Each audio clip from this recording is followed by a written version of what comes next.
Anything for you, Jim. Anything for you. That's what happens when you get TVs in the war. TV cameras in the war. TV will do that to you, right? I understand. Rather talk to you guys, though. More fun, I think. What can you say about Brockers? Let me lead off. Go for it. I think, he was one of our top-rated players on the board. We felt like here we've got two young, good to very good ends, and we signed Kendall Langford. So being one of our better players on the board, not only did we get the player we wanted or one of the players we wanted, but we made the unit, the defensive line unit, one of our strongest units on the team. Thought process in trading down again, was it once Justin Blackman was gone, you decided to go down, or what's the reason?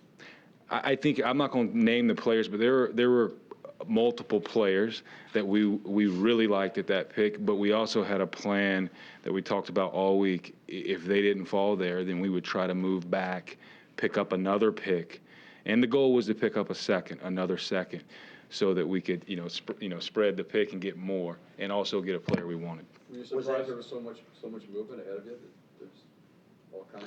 It was quiet. I mean, it's been quiet, and then all of a sudden things started going. And I mean, I think we were surprised at Cleveland's value, in that one. That one kind of caught everybody off guard. But Trent's a fine player, and you can't fault Cleveland because they got all the picks, for going up to getting him. But we our board, we had Michael up there with 6-pick value, and he was one of our considerations. And so we had other players up there with that 6-pick value. So when you have a number of players up there and the guy that you have interest in is no longer there, makes sense to go, especially as we talked about our needs, and to be able to get 45 out from Dallas it was a deal we couldn't refuse. So now you wait.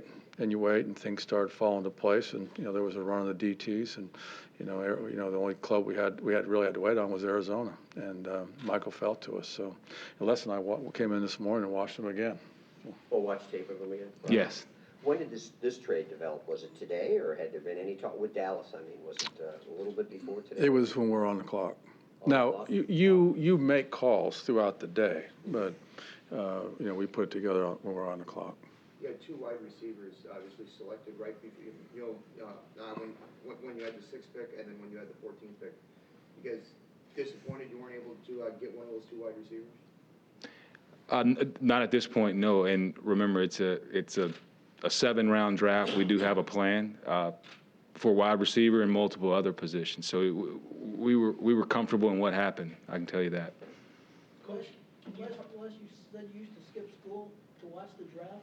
Now that you're a part of it and you got your first one under your belt, what the feeling like? I guess now I'd stay up late, right, and miss curfew or bedtime to watch the draft the way it's changed. Somebody brought that to my attention this week on a radio show, and to be honest with you, since I took this job 2 or 3 months ago, I don't even know when, it's been a sprint, and the focus has been on, football things. So I hadn't really sat down and thought, hey, this is the first draft. I mean, I've been in this stuff 17 years or 18 years, so. But maybe one day I'll sit back and go, wow. Jeff, what do you like about it? Michael he's a big man. At 322 pounds, he's explosive. He's very instinctive. For not having played, for not being a 4-year starter, he's very, very instinctive. He can play across the face of blocks. He pushes the pile. He can collapse. He can get on an edge. He plays with effort. What else can you say? And there's so much more ahead of him. He's going to develop into a fine player. And he's an outstanding young man, great character guy, hard worker, and I mean he's the complete package now. I mean he's what you want in a defensive tackle, especially in our division with the downhill runs and things like that. And one person I know that's smiling right now is James Laurinaitis. Can he be a pass rusher down? Oh, he's got plenty of potential to get to the quarterback. Jeff, very young. I think he just turned 21 in December. Only 1 year as a starter. Is he still raw? Is he NFL ready right now to step into? He's NFL ready. He's not a what you refer to as a project that's it's going to take a couple years to to get on the field or maybe play here and there. He's going to play. He's a good football player. And now picking up that 45th pick, you're going to have 4 of the top 45. I'm assuming that the plan is that you wanted to have 3 or 4 guys guys who were ready to come in and start, right? Yeah, that's exactly it. I mean, we feel real good. I mean, there's not a head coach or a general manager right now talking about their pick that doesn't feel good.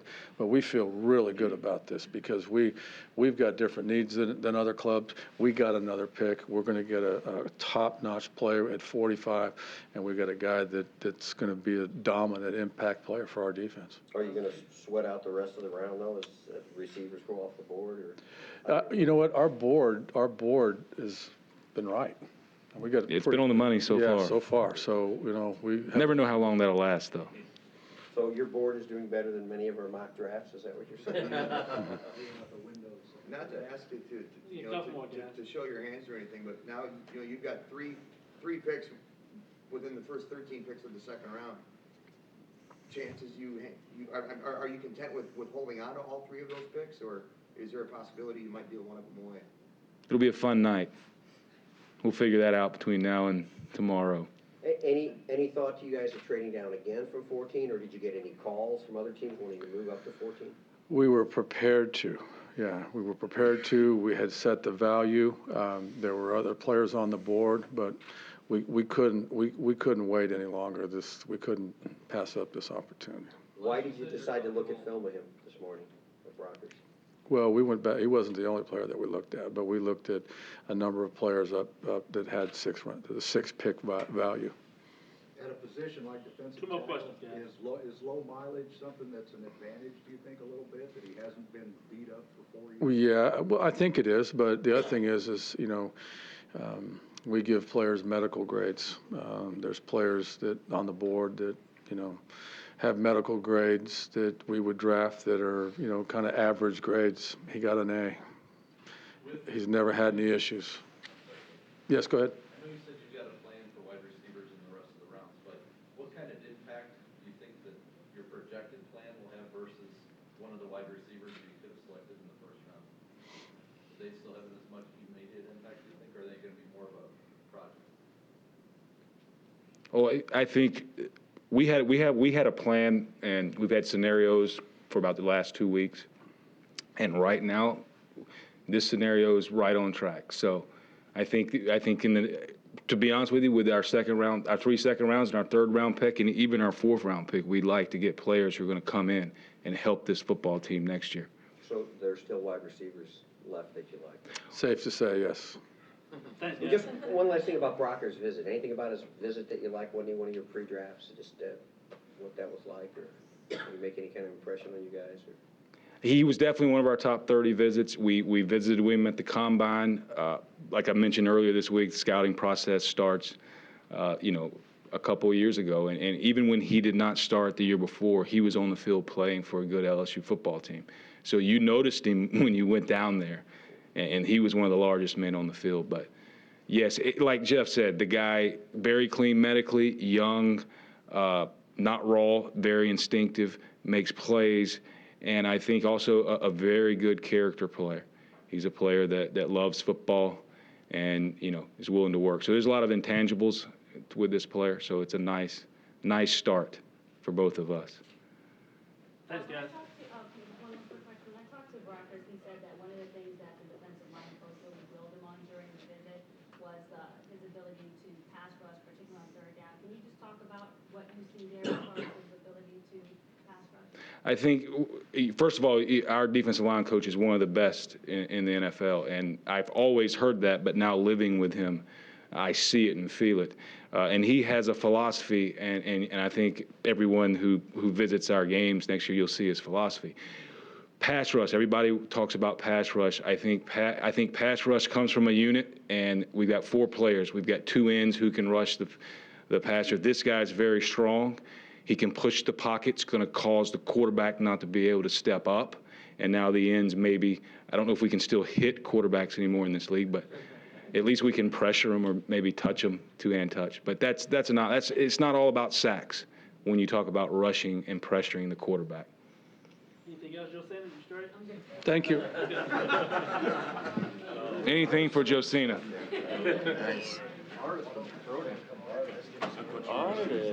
Hey,